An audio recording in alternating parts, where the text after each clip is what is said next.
सुबह का सूर्य दर्शन। और अब हम आपको कराने जा रहे हैं मूरत ध्वज आश्रम का सुबह सवेरे दर्शन। सिद्ध बाबा आश्रम में सिद्ध बाबा के चमत्कार की कहानी हम आपको बताएंगे कि कौन है सिद्ध बाबा वास्तव में, और मूरत ध्वज राजा को दर्शन किसने दिए थे।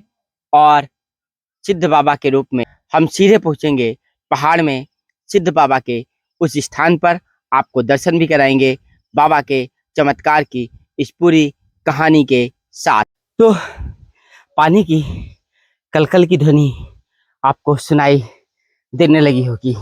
संकेत साफ है कि हम मंदिर में सिद्ध बाबा के उस स्थान के बेहद करीब पहुंच चुके हैं।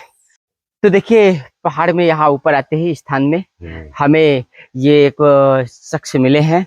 इनसे पूछेंगे कि सिद्ध बाबा कौन है सिद्ध बाबा। सिद्ध बाबा स्वयं कृष्ण भगवान हैं। कृष्ण भगवान की मूर्त हम स्वयं देखा उनको। मान लो कहाँ के, मतलब कि जैसे हम बचपन से आते थे नहाए, तो जैसे हम देखे पत्थर है, हमें कोई पत्थर से लाभ नहीं मिलती है और रोज आते हैं, आते भी रोज हैं। और कहीं सिद्ध बाबा है, सिद्ध बाबा तंबा का ऐसा है भाई, जो सिद्ध बाबा हो पत्थर में हो तो हमें कुछ लक्ष्य और दर्शन दे महाराज। तब फिर अब आशा तो लगी रही। धीरे धीरे धीरे धीरे धीरे धीरे एक दिन रात में मूरत कृष्ण भगवान की छोटी से उसी मूरत पे निकली। अब बना बड़ी ठनी वो उस कुटी में चढ़ गई हैं। तब मैं जान गया कि ये तो पत्थर न हो, भगवान है। गांव कौन से आपका? गांव हमारा पालदेव है। गांव पालदेव है। हाँ। तो ये जो बाबा जी हैं, हाँ। हनुमान दास, हाँ, तो ये कौन से गांव के? आप ही के गांव के? हाँ, पालदेव गांव के। पालदेव के। पालदेव। तो बचपन से जानते रहोगे इनको? हाँ, बचपन से जानते हैं। साथी थे क्या बचपन में? हाँ हाँ, साथी थे। अच्छा। हाँ। लंगोटिया यार? हाँ हाँ हाँ हाँ हाँ, लंगोटिया यार हूँ। लंगोटिया यार हो बाबा जी के? हाँ। तो बाबा जी का चमत्कार का जो किस्सा है वो कितना सच है, कितना झूठ है, क्या है उसमें? अब उसमें ऐसा है कि अब भगवान जान सके तो उसकी शक्ति भक्ति जान सकते। तो ये तांत्रिक बाबा हैं, संत है, क्या है? तांत्रिक तो है ही, जब भूत प्रेत वहाँ सब ठीक करते हैं तो तांत्रिक ही है। भगवान श्री कृष्ण ने कहा था कि जल का जो स्वाद है वो मैं हूँ, और पर्वत का ये जल जो है इसके चमत्कार की एक बड़ी कहानी हो सकती है। क्योंकि पर्वत के जल में जड़ी बूटियां होती हैं और ये पवित्र जल होता है। तो जल अगर शुद्ध है तो आपका जीवन, आपकी काया स्वस्थ हो जाती है। तो बाबा के चमत्कार की कहानी में जल के चमत्कार की कहानी भी एक बहुत बड़ी कहानी हो सकती है। हम इसी चमत्कार की कहानी को तोड़ने का प्रयास लगातार आप सबके बीच में कर रहे हैं कि हकीकत क्या है।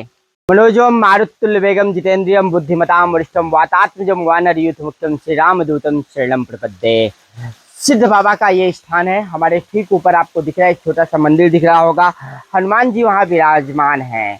और ये तीन धाराओं की ये जो कहते हैं कि त्रिवेणी है, एक धारा आपको उस कोने में दिखेगी, फिर एक धारा आपको ये नजर आ रही है, और एक ये तीसरी धारा आपको नजर आ रही है। एकदम नजदीक से हम आपको दिखा पा रहे हैं। और जो कहते हैं कि यहाँ का किस्सा यही है कि भगवान श्री कृष्ण स्वयं सिद्ध बाबा के रूप में यहाँ विराजमान है, और चित्रकूट में इस समय जो भी चमत्कार हो रहा है वो भगवान श्री कृष्ण के द्वारा ही हो रहा है। बहुत से लोगों का उद्धार सिद्ध बाबा की मूर्ति के द्वारा होता है। लोग यहाँ आते हैं, दर्शन करते हैं, मन्नत मांगते हैं तो रोगी काया निरोगी हो जाती है। और वैसे भी पर्वत का पानी औषधियों से युक्त होता है, ये हमारा प्राकृतिक विज्ञान भी कहता है।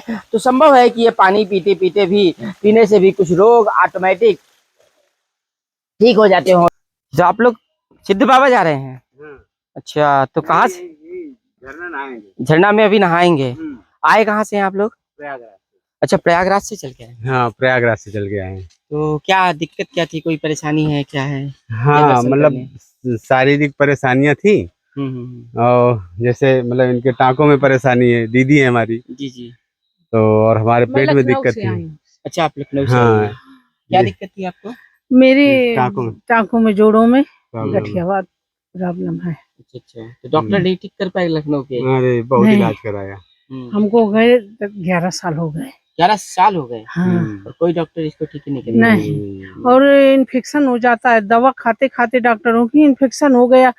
तो पहले केवल जोड़ दर्द करते थे, जब इलाज करवाने लगी तो इलाज करते करते खाते खाते जब डॉक्टर कहते हैं ना कि ये टेबलेट नहीं काम कारगर किया तो ये वाली दे दें, जब दिया तो कोई इन्फेक्शन कर गई, तो सारी नसें मेरी काम न करने लगी, तो मैं तो चल भी नहीं पा रही थी। दोबारा पहली बार जब आई हूँ हम्म। तो मुझे बहुत फायदा हुआ कि मैं चलने लगी बराबर जगहों में। हाँ, मैं बराबर जगहों में चलने लगी। अब यहाँ तो मैं आई हूँ इस बार पहली बार की चलो यहाँ चढ़ के देखे। अब अंग्रेजी दवा सब छोड़ दिया, इसी से मैं चलने लगी हूँ।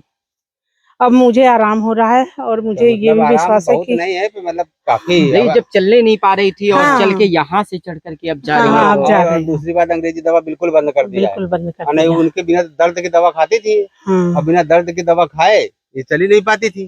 अब तो मतलब अंग्रेजी दवाई टोटल इनकी बंद हो गई है। हाँ। और अब आराम से का मतलब ठीक ठाक है, मतलब अभी 1 महीना हुआ। अंग्रेजी दवा बंद, बाबा की दवा चालू। चालू। हाँ। नाम क्या आपका? शीला, शीला नाम है। और आपका क्या नाम है? हाँ, जयप्रकाश।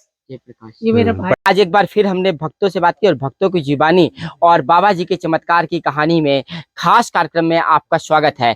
तो संत हनुमान दास जी महाराज आज एक बार फिर हमारे साथ जुड़ गए हैं। तो महाराज जी, बहुत सारे भक्तों से हमने बात की और जो लोग आए हैं उनको वास्तव में लाभ भी हुआ है। एक तो ऐसी महिला आई थी जो दूसरी बार आई है, उन्होंने बताई मैं चल नहीं पा रही थी, लेकिन इसके बाद आज वो सीढ़ियों से चल के ऊपर जा रही थी दर्शन करने और नहाने के लिए। तो महाराज जी, कैसे ये आपने ऐसी कौन सी विद्या होती है या जो भी है दवाओं के माध्यम से, वो थोड़ा दर्शकों को बता दीजिए। इसमें हम ये कहना चाहेंगे कि साधना महत्वपूर्ण होती है और गुरु मंत्रों की साधना महत्वपूर्ण होती है, और विद्याएं तो नॉर्मल होती हैं पर जड़ियों का खेल बहुत लंबा होता है।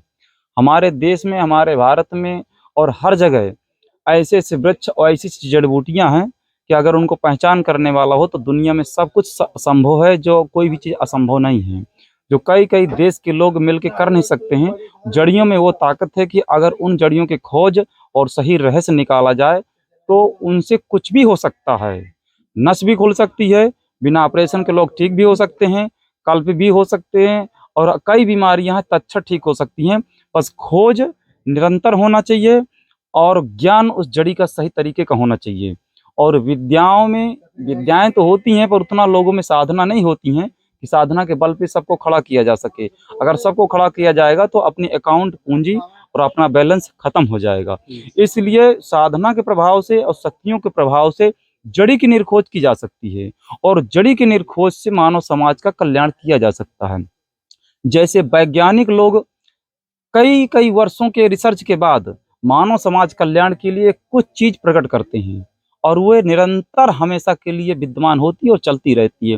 ठीक उसी तरह साधु संत महात्मा अपनी साधना, अपने योग के द्वारा दिव्य जड़ियों की खोज करते हैं जो मानव समाज कल्याण के लिए दिग दिगांतक तक चलती रहे और कभी नष्ट न हो।